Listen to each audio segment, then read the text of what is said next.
오늘 미국 시장 3대 지수가 혼조세? 예. 나스닥만 플러스로 끝났습니다.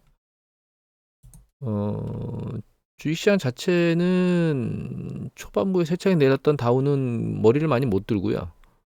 그 다음에 S&P 500 지수는 내려갔던 게 좀 머리가 들려 올라오면서 끝났고, 나스닥도 마찬가지입니다.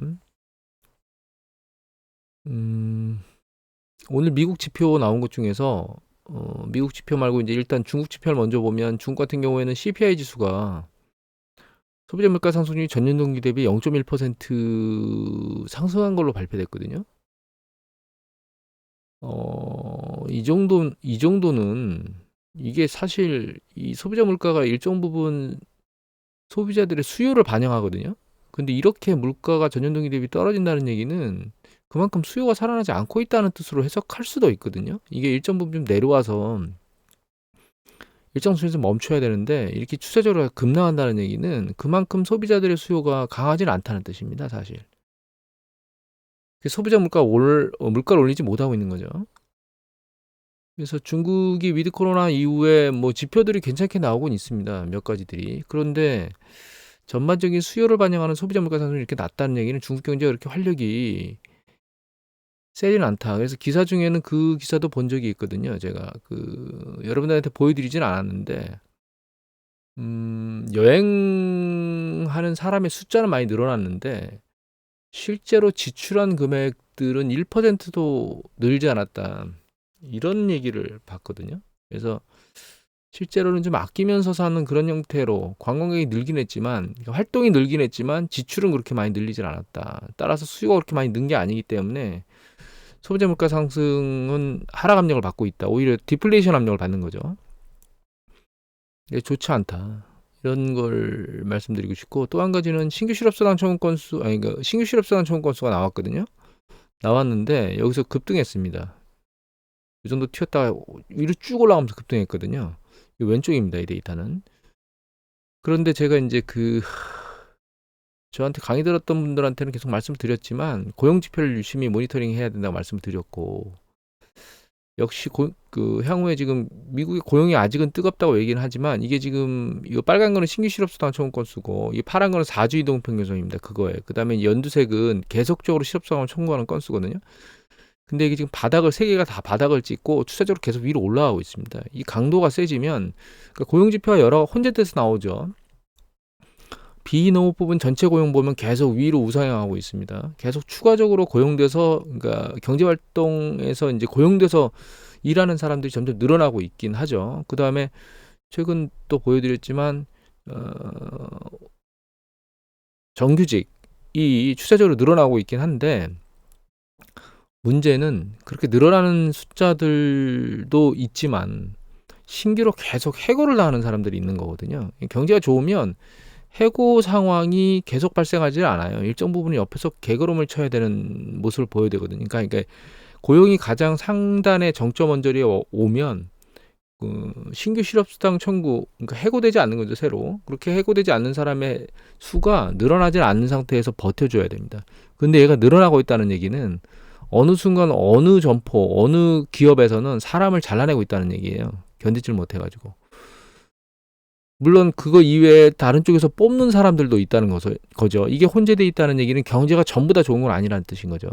여기서 계속 뽑아제끼고 있는 그쪽 영역이 문제가 발생하면 결과적으로 이게 가속도를 붙으면서 이 신규 실업수당에서 실업수당을 청구하는 수가 빠른 속도로 늘어나게 될 겁니다. 이 말씀드렸지만 지난번에 서비스업과 관련된 거는 계속 미국 시장이나 글로벌 다 받쳐주는 게 맞는데 그 PMI 서비스업 지수를 보면 그렇죠. 근데 미국이 55대에서 51대로 급락했다가 반등이 상당히 미약했잖아요. 이제 그런 부분들이 여름에는 좀 더 활동적이기 때문에 좀 더 나아질 수 있긴 한데 서비스업 중에서 그 물결이 그렇게 나아지지 않거나 그러면 빨리 이 부분이 올라가면서 강도가 세질 거고 고용시장이 식어가는 강도가 만약에 그게 좀 더 괜찮으면 좀 버티다가 여름 지나고 나서 여름 한철 활동량이 많아진 시절이 지나고 나서 얘가 빠른 속도로 올라가지 않을까 이런 생각을 하고 있습니다. 아마 그 시기에 연준이 인플레이션 압력을 좀 모니터링하면서 기준금리를 내리겠다라고 액션을 취할 수 있지 않을까라는 생각을 좀 하고 있습니다. 물론 이거 이외에 추가적으로 뭔가 이슈가 발생하면 그래서 주가가 급락하게 되면 거기에도 반응하면서 금리를 내려줄 수 있긴 하겠지만 웬만한 강도로 주가가 밀리지 않는 이상은 금리를 내리지는 않을 거라고 생각하고 있습니다. 그리고 좀 요 부분은 뭐냐면 이게 3개월 국채 수익률이거든요. 이 노란색이 주황색, 예, 요게. 그래서 이게 달러 인덱스입니다. 달러 인덱스가 지난번에 정말 미친 듯이 올라갔던 건 이 미국의 기준금리 인상 속도가 전 세계 글로벌보다 훨씬 더 빨랐기 때문에 거기에 달러 가치 인상 속도가 굉장히 빨리 올라갔었거든요. 달러 인덱스가.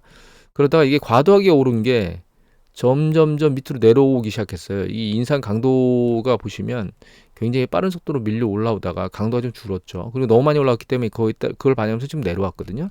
근데 최근 추세를 보면 오늘 추세 같은 경우가 좀 특이한 케이스고 좀 우리가 관심을 가져야 되는데, 여기 보시면 최근에 달러 인덱스가 강등한 이 상승한 이것 중에서 가장 높은 수준을 상승했거든요. 근데 이걸 왜 중요하게 생각해야 되냐면 지금 미국의 경제 지표가 안 좋아지고 있잖아요. 그죠? 안 좋아지고 있다는 얘기는 기준금리를 내려야 된다는 뜻인 거거든요. 내릴 수 있는 가능성이 높아진다는 뜻이거든요. 금리를 올리는 게 아니고. 그런 관점에서 놓고 보면 금리를 올리는 거에 강세로 반영했던 얘의 입장에서는 사실은 이렇게 튀어야 될 이유가 없다는 거죠. 근데 제가 누차 말씀드렸지만 주가 급락하게 되면, 글로벌 주가 급락하게 되면 달러 인덱스가 저 위로 튈 거라고 말씀을 드렸잖아요.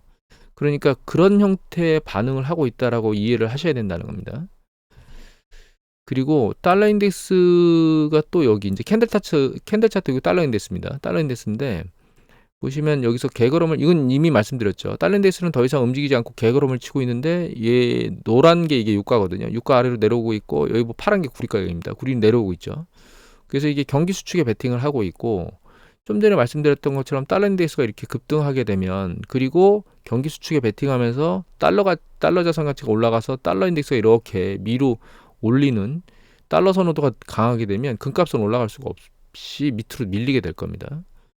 그래서 그런 움직임들을 잘 모니터링 하셔야 될 것 같고, 금도 이미 말씀드렸던 것처럼 경제 지표가 꼬물딱 미국 경제 지표가 안 좋아져서 이 달러 인덱스 가치가 꼬물딱 조금씩 흘러내려가면 얘가 더 밀고 올라갈 수 있는 강도를 가지겠지만, 사실 이렇게 반응을 하게 되면 경제 지표가 나쁘게 나왔는데 달러 인덱스가 강세로 보이면 이거 같은 경우에는 금값이 더 추가적으로 밀려 올라가기가 녹록지 않을 것이다. 그리고 당연히 얘가 밀려 올라오면 지금 뭐 수급과 관련된 이슈를 만들어낼 수 있는 이 유가 같은 경우엔 또다시 감산을 해서 떨어지는 걸 커버할 수 있지만 구리는 그렇게 커버할 수가 없다.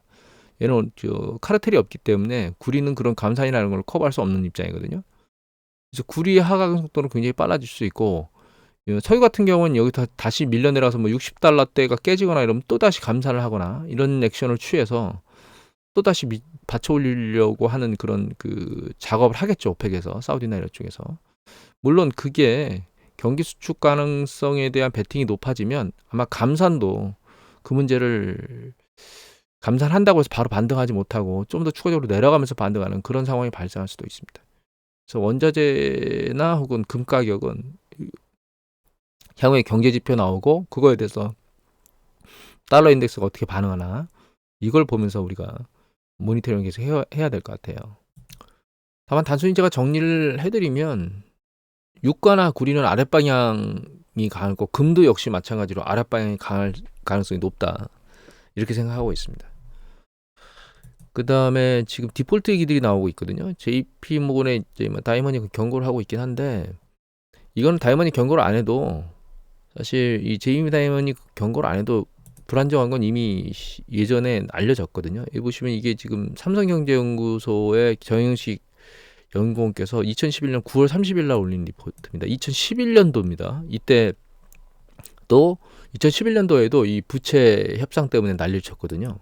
그 다음 대선이 있어가지고 공화당하고 민주당하고 줄다리기 하다가, 여기 보시면 2011년 8월 5일 날 세계 3대 신용평가회사 중에 하나인 S&P는 미국의 국가신용등급을 사상 최초로 최고 등급인 AAA에서 AA 플러스로 한 등급 강등했거든요.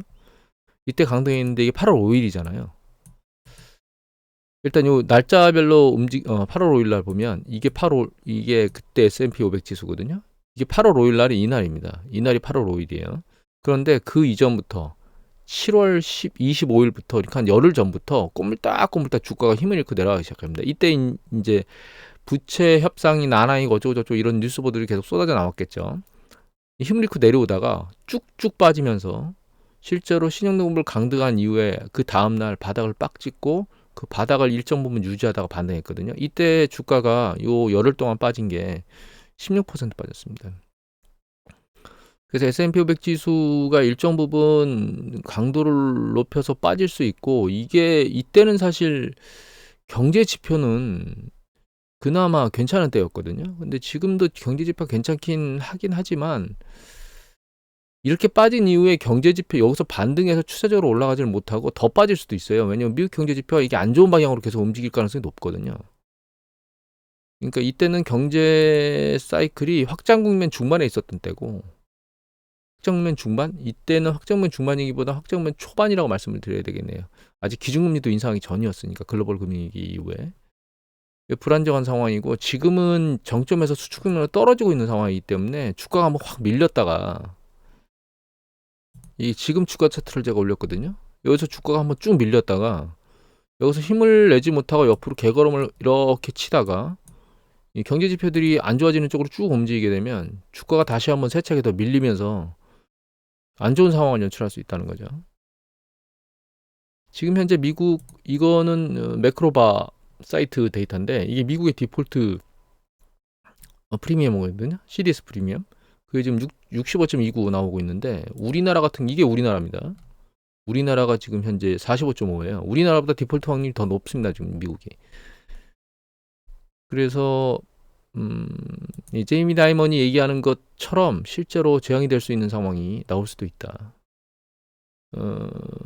일단은 예전에 말씀을 드리긴 했지만, 이때 먹리를 부렸던 공화당 의원이 2014년도 때 한 번 더 먹리를 부렸는데, 그때 이 정치, 그 이후에 정치권에서 재선이 안 됐거든요. 그런 경험이 있었던 공화당의 입장에서 놓고 보면 먹리를 과연 부릴까라는 생각을 하기도 합니다. 다만 지금 트럼프가 강세잖아요, 공화당에서. 트럼프를 지지하는 사람들이 이 바이든한테 궁극적으로 최종적으로 불리한 어떤 액션을 취하겠다고 어디까지 사실 트럼프 쪽에 있는 인사들은 예측할 수 있는 인사들이 아니기 때문에 거기까지는 안 갈 거다라고, 2011년 8월 달 같은 상황을 만들진 않을 것이다라고 생각을 하고 있긴 하지만 가능성은 배제할 수 없다. 이렇게 정리를 해야 될 것 같아요. 그리고 이거는 그 무디스에서 나온 크레디트 아웃룩 그 리포트 주간 단위로 나오는 거거든요. 그거 내용에 보면 이게 이제 22에 요거는 소비자 물가 상승률이고요. 요거는 기준금리 움직임이라고 생각하시면 됩니다.